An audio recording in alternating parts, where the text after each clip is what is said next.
Thank you very much, Brian Jenks, weed scientist at Minot. You probably don't want to hear this topic, but it's real world and we have to face it. So my question to you is, which herbicide are you going to be spraying in canola when kochia becomes resistant to Liberty? That's a hard reality that we have to face now. Which herbicide will you be spraying in soybean when kochia becomes resistant to Liberty? If we don't think it's going to happen, we have our heads in the sand. You know, we've already got Roundup that's resistant, or kochia that's resistant to Roundup. We now have kochia that's resistant to our Group 14s. And if we overuse or misuse Liberty, you know as well as I do which herbicides you're going to be spraying, and we're going to be going back to Sonland only with nothing left to spray post. So we have got to properly steward the use of Liberty. So my question to you is, do you have a plan to minimize the chance of developing resistance to Liberty? You know, think of when your 16-year-old son hops in the car and you're giving him driving lessons and he sees that speedometer. Hey, this car goes up to 160. You know, that sounds fun. Well, just because you can doesn't mean you should. I ask you the question, should you use Liberty pre-plant? Yes, you can in some situations, but should you? I don't think so. I recommend that you don't for a couple of reasons. Yes, technically by label, you can use Liberty in front of pre-plant in front of Liberty Link canola, but should you? I don't think so for a couple of reasons. One, most of the time when we're doing our pre-plant burn down, conditions are not conducive for effective control with Liberty. Liberty, as you know, likes warm, sunny, humid conditions. We don't always have that the first or second week of May. The other thing is, we don't want to be spraying Liberty 3 times in canola. Because if we're spraying Liberty 3 times in canola, we're just setting ourselves up for resistance. So here are the herbicides that have some activity on kochia, and I'm talking about kochia because kochia is throughout the state. Not every farm has kochia. Some of you have water hemp, which is just as bad, but I'm focusing today on kochia and focusing on. I want you to look at these different herbicide groups and ask you how many of these groups are you incorporating into your rotation. In your think of 4 years into the future and how many of these groups can you incorporate into your rotation. Now, we don't use a lot of Sonland, Trefland, Prowl anymore, our Group 3s, but Sonland certainly could be used to take some selection pressure off of Liberty. Sonland is best used in the fall as granules. Some growers in the state still use it, but not many. And so just take a look at those and how many of those are you using? These are the ones that I think are maybe underutilized, the ones I've circled here. The Group 3s I think maybe are underutilized. Certainly, if you are growing soybean, you should strongly consider metribuzin.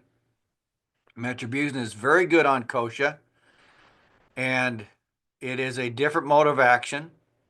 And soybeans are very tolerant to metribuzin. Metribuzin is not that expensive anymore.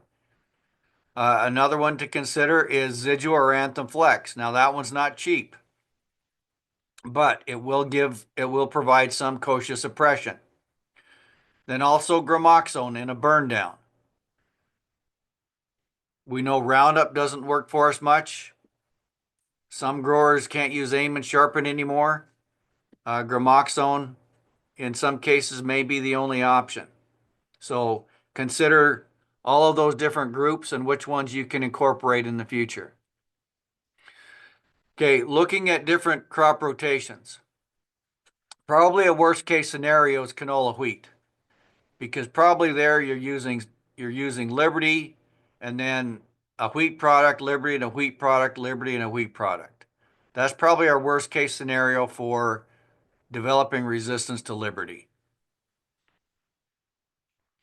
Now, I know you guys have to make the finances work, but you also have to make it work so that you still have products in the future that are going to be effective in 5 and 10 years.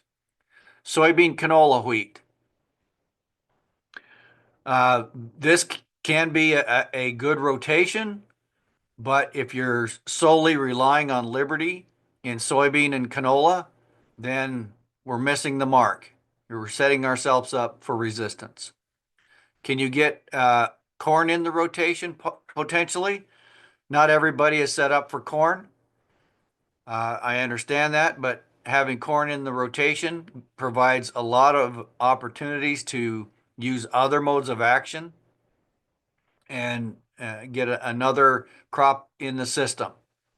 Now, even though we can use Liberty in soybean, we don't have to use it every year. Or if you do use it, maybe you also use something else with it. And I'll show that here in a minute. Okay, let's look at burn down situations. Here I've got a 4-year rotation with corn, soybean, wheat, canola. Just looking at what you're using in a burn down, some years you can use a gramoxone. Another year you might use Roundup and Sharpen. Excuse me. The number here is the herbicide group or mode of action. Some years you might use dicamba. And so I would encourage you not to use the same one every time. Don't use gramoxone every single year. Don't use Roundup, Aim, Sharpen every year. Don't use dicamba every year. So you can rotate those each year. You could also consider a fall Zidua or Anthem Flex, maybe in front of wheat. You could even use Zidua or Anthem Flex in front of soybean or even in soybean. And then certainly you could consider a fall Sonalan to help reduce some of the weed pressure that your Liberty has to control. So in a 4-year rotation, you might use something like a styrene bromoxynil in your wheat. You can, again, in here, you could also incorporate a Zidua or Anthem Flex pre-plant. In Liberty canola, you could consider Sonalan followed by Liberty, something like a Husky FX or another good product in wheat. And then in soybean, definitely consider something like a Spartan Metribuzin. You could use Liberty here. You could also use a Flexstar Ultra Blazer Basagran products so that we're not using Liberty too often. Okay, so extending the life of Liberty, I'm suggesting that you avoid using Liberty pre-plant or pre. Also, I suggest you avoid the 2-year rotations because we have history of that's where resistance usually shows up first. I can tell you that the first Roundup resistance we found in a soybean wheat rotation, and then the same thing with resistance to styrene in a 2-year rotation.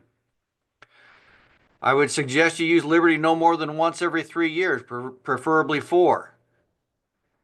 And if possible, use another effective mode of action product in soybean if you're making 2 applications. Always use the proper AMS with Liberty. Liberty likes warm, sunny, humid conditions. Also, not all glufosinate are created equal. We've not tested all of them, but we know that some of these generic glufosinate are inferior. And then another big one here is to spray small weeds. And I define those as less than or equal to 3 inches. Okay, true or false? The best way to know if you have Group 14 resistant kochia is to collect some seed in late October and have it tested. That used to be true, but now it's not true. Of course, our Group 14s, Ames, Sharpen, Valor, and Spartan. So in the spring, when you do your burn down, I would, and if you got kochia that's coming through your burn down like this, what you should do is collect that seed, throw it in an envelope, fill out this form to the National Genotyping Center. This is free. This doesn't cost you anything. And send it to them at this address at the National Agricultural Genotyping Center. Within 7 to 14 days, you will have a response from them telling you if that kochia that you just sprayed in your burn down, if it's Group 14 resistant or not. That is very key information. It used to take us over a year to develop that information. Now you can have it in a very short period of time. Okay, looking at weed control products prior to canola. So we really need to try and clean up our fields in wheat as best we can before our canola crop. So we certainly advise at least 2 effective modes of action on kochia.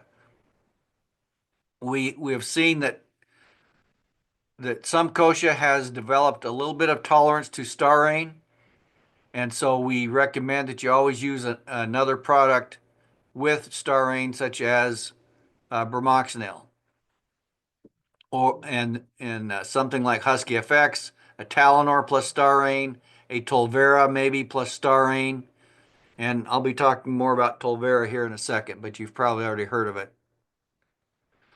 Okay, looking at rotation restrictions with any of these products, you have to be aware of the rotation restrictions. Fortunately, with Husky FX and canola, we don't have a problem there. It's 9 months to canola. With Talinor, this crop rotation does vary by rate and county, but fortunately, the rotation is 9 to 10 months, so we don't have an issue there. Tolvera is a new product for this year. It is similar to Talinor and Husky in that it is a Group 27 plus Group 6. This product does have good broadleaf activity. It can be quite effective on kochia as long as the kochia is small.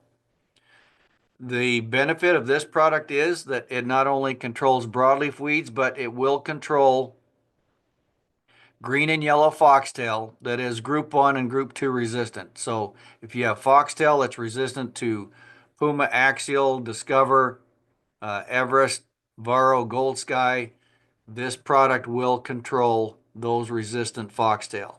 Unfortunately, it does not control wild oat. It is limited to foxtail and barnyard grass. Here I show when you spray large kochia, you don't get very good control. 6-inch kochia, we only got 77 to 82% control. When we sprayed small kochia, we got greater than 90% control.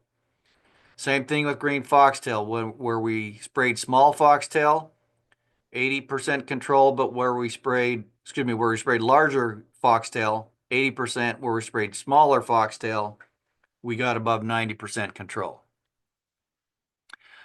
One of the good benefits of Tolvera will be its crop rotation interval. It is 9 months to canola, but it's also 9 months to several of our other broadleaf crops that are grown in the state, in particular in the western side, chickpea, lentil, flax, dry peas, safflower, sunflower. All those crops are 9 months.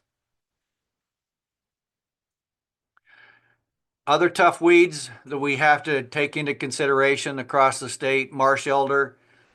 It can be a tough weed, but fortunately we do have good options in canola. We can use Roundup, Liberty, and Stinger to control marsh elder. Ragweed, a lot of ragweed in the state is glyphosate resistant, but Liberty and Stinger are generally effective there. We know Canada thistle can be controlled with Roundup and Stinger. And then wild oat, we can control with Roundup and suggest a Liberty plus a full rate of Select when the wild oat is small.